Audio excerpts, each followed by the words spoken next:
अगर हम इसी जन्म में भगवत रस में डूबना चाहते हैं तो सबसे पहले हमें संसार कड़ुआ लगना चाहिए, संसार के संबंध फीके लगने चाहिए। कोई भी सुख सामग्री हमारे हृदय को शीतलता ना प्रदान करे, यह स्थिति होनी चाहिए। नहीं खान पान ते भावे है, नहीं कोमल वसन सुहावे है, सब विषय लगे ते खारा है, हरि आशिक का मग न्यारा है। नारायण हरि भजन में ये पांचों न सुहात, विषय भोग, निद्रा, हंसी, जगत प्रीति बहु बात। जब तक हमें ये व्यवहार प्रपंच सुखद भासता है तब तक परमार्थ की जो सूक्ष्म वृत्ति है वो उदय ही नहीं होती है। वो जान ही नहीं पाता परमार्थ किसे कहते हैं। थोड़ा दान पुण्य, ये इधर उधर तीर्थयाटन, थोड़ा स्वाध्याय, यही परमार्थ समझता है। बाहरी क्रियाओं को, शुभ क्रियाओं को परमार्थ समझता है, जबकि ठीक जैसे अशुभ क्रियाएं बंधन कारक हैं वैसी शुभ क्रियाएं भी बंधन कारक हैं। ये जो जीवन मुक्त पुरुष होता है ये शुभ अशुभ दोनों से परे होता है। अच्छा बुरा, अनुकूल प्रतिकूल, लाभ हानि, सुख दुख, ये द्वंद्व उसे स्पर्श भी नहीं कर सकते। अभी अगर आकर्षण है और हम प्रभु के मार्ग में चल रहे हैं तो साधक हैं। कोई आकर्षण, जित संग दोषा, किसी भी विषय का सानिध्य, वस्तु का सानिध्य, व्यक्ति का सानिध्य, स्थान का सानिध्य, उसके भजन में विक्षेप नहीं डाल सकता। कहीं भी कैसी भी परिस्थिति, स्थान, व्यक्ति, वस्तु का संयोग है पर वो अंतर से अपने प्रभु में डूबा हुआ है। इसलिए बाहरी इनका कोई भी प्रभाव उसके हृदय में नहीं पड़ता। जब किसी भी प्रपंच वृत्ति का प्रभाव हृदय में ना पड़े तो वो अध्यात्म नित्या होता है, वो अपने स्वरूप में स्थित होता है, उसकी बुद्धि निश्चल मानी जाती है। साधक ऐसा करे पर वो पूर्णता नहीं है। क्या? जितने भी विषय निषेध किए गए हैं उनको रूप से त्याग दे, उनका सानिध्य स्वीकार न करे, पर अपने को इतने से त्यागी न मान ले, क्योंकि ये त्याग अभी किसी काम का नहीं है। हमारा मार्ग पुष्ट हो इसलिए हमने बाहरी विषयों का त्याग किया, पर उन विषयों में सुख बुद्धि है। जब तक सुख बुद्धि है तो समय भले व्यतीत कर लीजिए, यदि सुख बुद्धि नष्ट नहीं हुई तो भ्रष्ट होना पड़ेगा। बहुत ये सूक्ष्म बात है। हम भोग नहीं भोग रहे, हम दूरी बना के रख रहे हैं हर विषय से जो भगवत विरोधी है, पर उसमें हमें सुख बुद्धि है कि है तो इसमें सुख। जब तक ये नष्ट नहीं होगी तब तक हम त्याग वैराग्य के मार्ग में चल रहे हैं, पर हम वैरागी हैं नहीं। भोगों में सुख बुद्धि, और भले हम भोग नहीं रहे तो वो अभी त्याग नहीं हुआ है। जो सुख बुद्धि है उसका त्याग हो जाए तो साधक सिद्धावस्था में बदल जाता है। प्रभु कह रहे विषया विनिवर्तन्ते निराहारस्य देहिनः रसवर्जम रसोप्यस्य परम दृष्ट्वा निवर्तते। कोई निराहार रहकर इंद्रियों को विषयों से हटा करके बाहर से तो निवृत्त हो गया, पर उसमें जो सुख बुद्धि है, रस वृत्ति है, वो निवृत्त नहीं हुई। ये साधक में होती है। पर जो स्थित प्रज्ञ पुरुष होता है, जिसकी बुद्धि प्रभु में लग गई है, बोले उसका जो रस भाव संसार के प्रति था, सुख बुद्धि थी, वो ही खत्म हो गई। अब उसकी स्थिति ऐसे है जैसे भुना हुआ अन्न, गेहूं, चना भुना हुआ, कितनी भी सुंदर खेती उपजाऊ हो, वहां उसे डाल दो, खूब खाद पानी दो, पर उसमें अंकुरण नहीं होगा।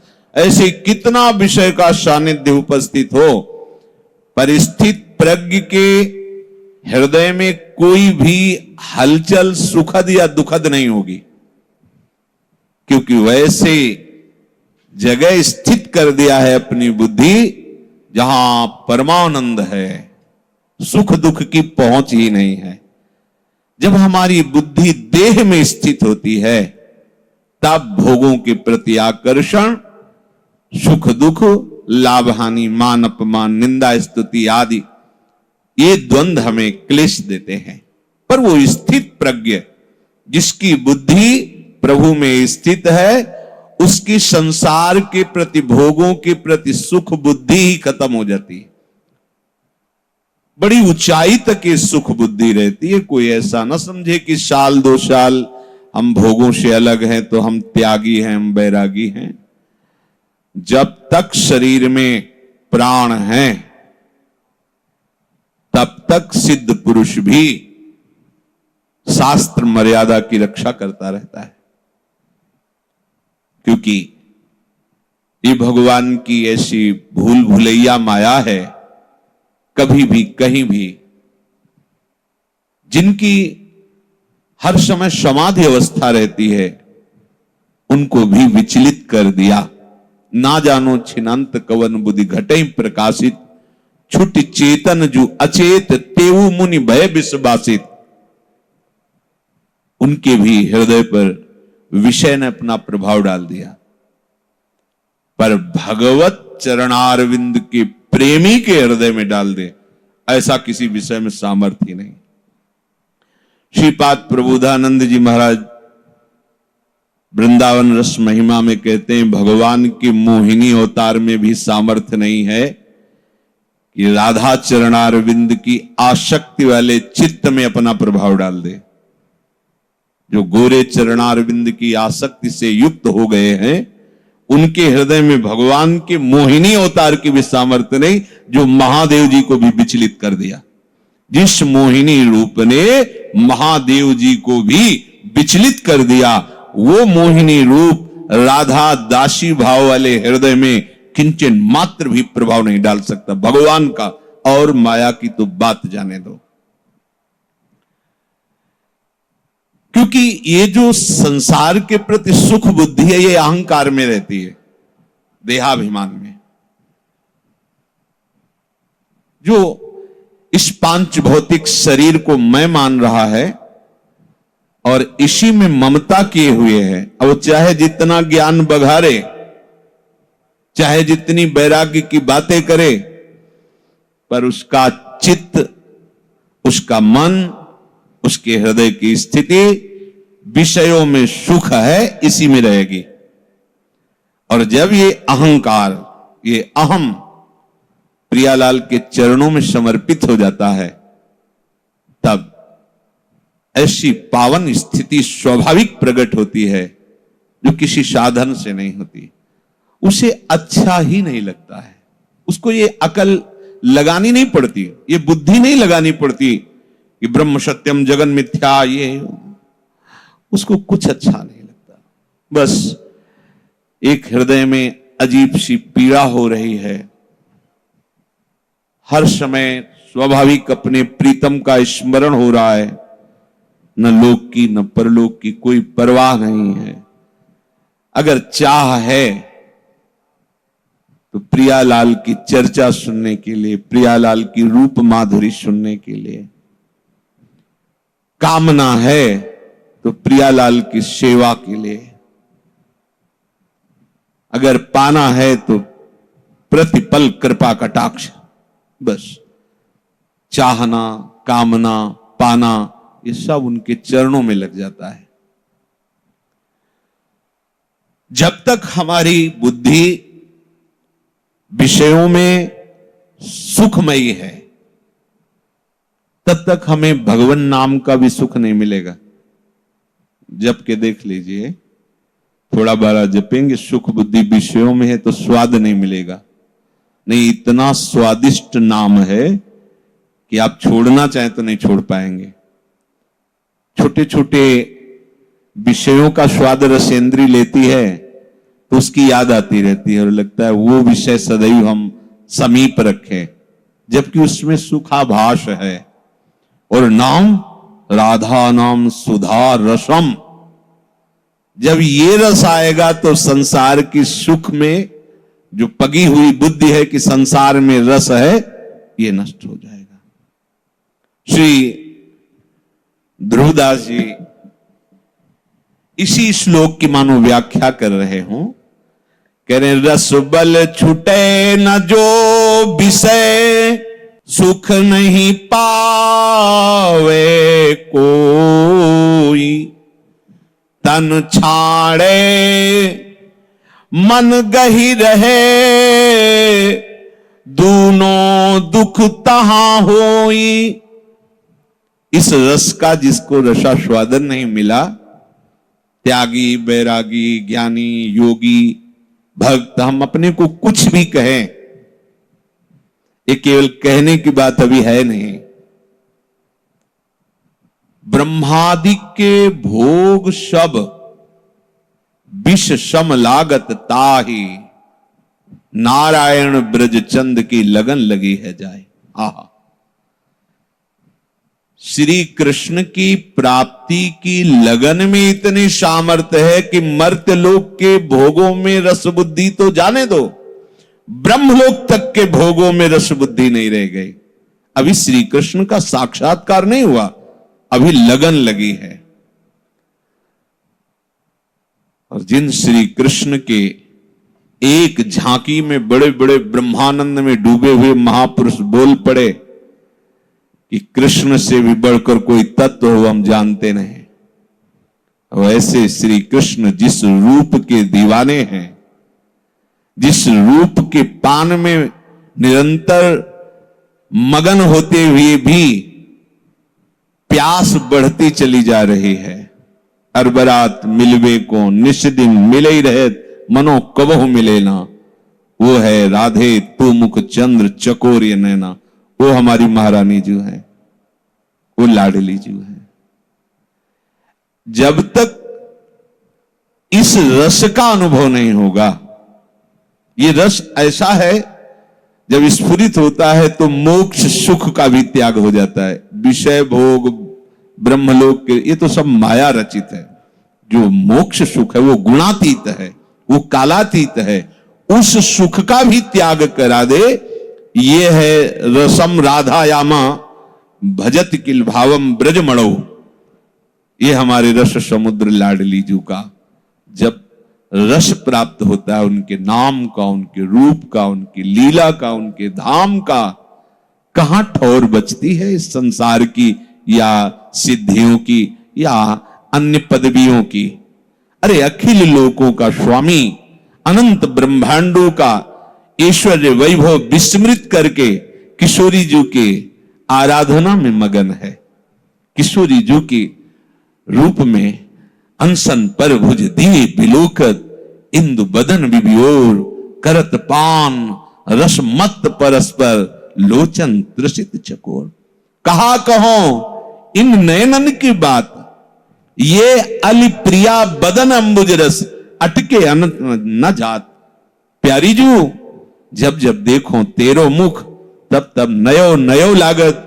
ऐसो भ्रम होत देखूं न कबहूरी, दुति को दुति लेखनी न कागत।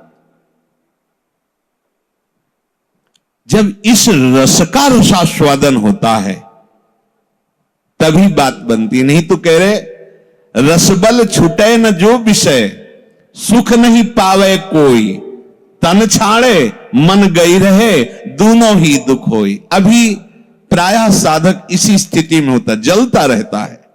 विषयों के प्रति सुख बुद्धि है, भोग भोगना नहीं है, क्योंकि हम परमार्थ के पथिक है और परमार्थ का रस अभी आया नहीं। बस इस जगह साधक को बहुत संभलने की जरूरत होती है। प्रायः ये थोड़ा लंबी यात्रा है, बहुत समय तक अपने मन को जला करके मार देना है, जीवित ही मर जाए, उलट आप में समाए। इस मन को दुलार करके, प्यार करके, ममत्व करके मैं बना लिया है, यही तुम्हारे जन्म मरण का हेतु है। इस मैं से जो हमारा आत्मस्वरूप संबंध है, बस यही बंधन है।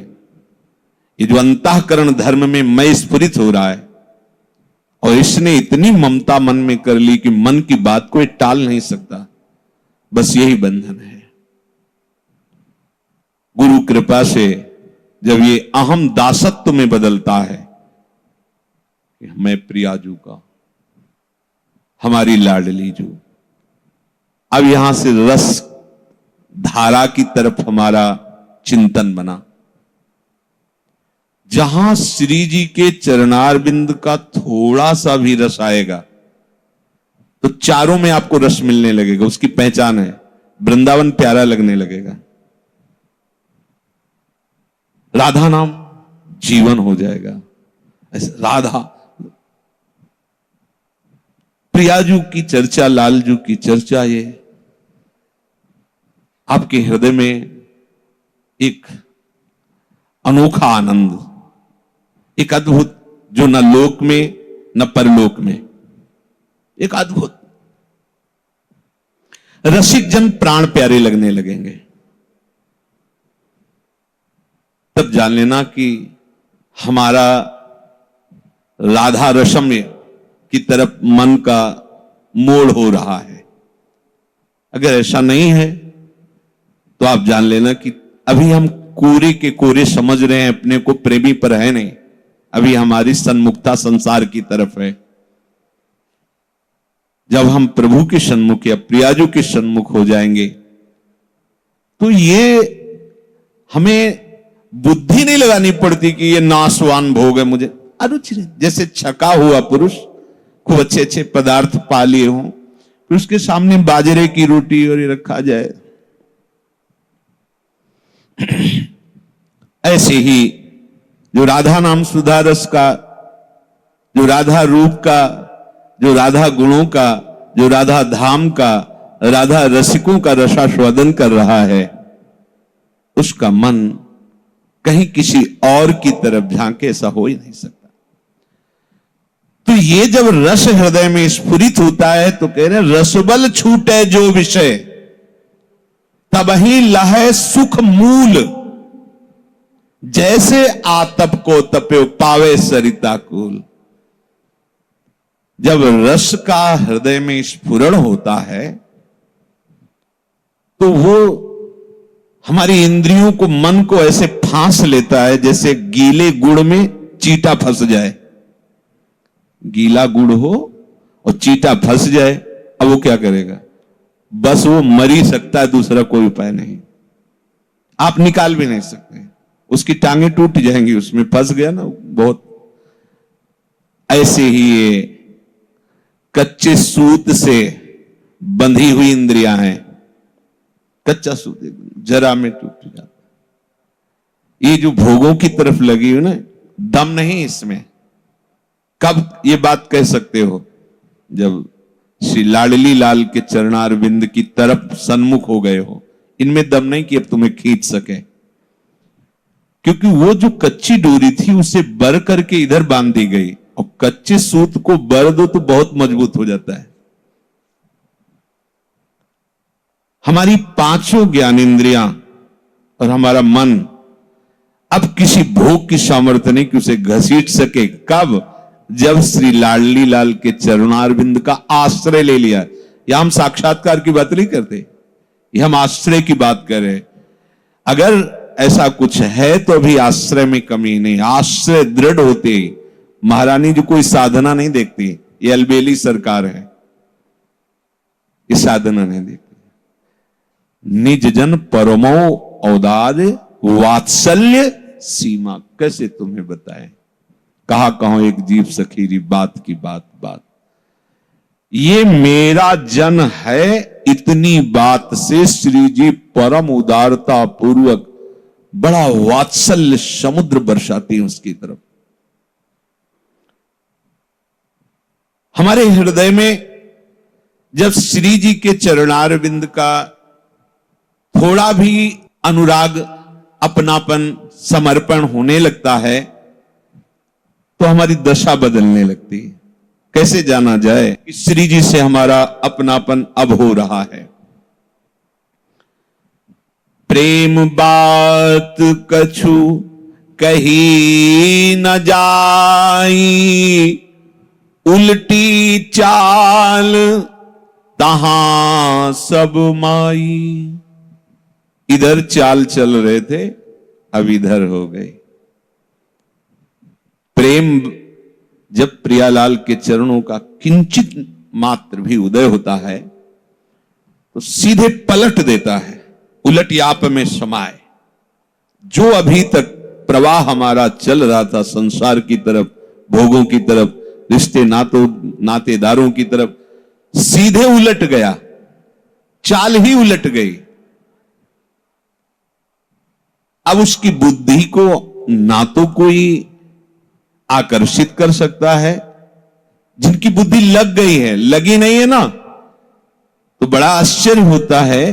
प्यारे जू की उपासना के मार्ग में चलने वाला शरीर पोषण के लिए भगवत आश्रय छोड़ दे, आश्चर्य लगता है। वो केवल अपने खान पान, विश्राम, देह आराम, सुख के लिए बाबा जी बना, वो भगवत प्रीत्यर्थ जीवन निर्वाह करने के लिए नहीं, केवल अपनी मन बुद्धि की अनुकूलता के लिए परमार्थ को अपने अनुकूल बना। परमार्थ किसी के अनुकूल नहीं होता, परमार्थ के अनुकूल बना जाता है। अब जो श्री लाडली लाल के चरणों का आश्रय ले लिया है, आश्रय समझना होगा किसे कहते हैं। प्रियालाल के सिवा हमारा कोई नहीं है। ये मुख से तो कहना ही है, पर ये हृदय में ढूंढ लो, कोई नहीं है। अगर है तो अभी आश्रय है और किसी का, वस्तु, व्यक्ति, स्थान किसी का भी। पूरा हृदय देख डाला, मिले केवल लाडली लाल ही, बस समझ लो अब आश्रय हो गया है। नान्य कोई वस्तु, व्यक्ति, स्थान, संबंध किसी का कोई भी अंदर नहीं। एकमात्र लाडली लाल का भरोसा, एक आशा, एक बल, एक विश्वास।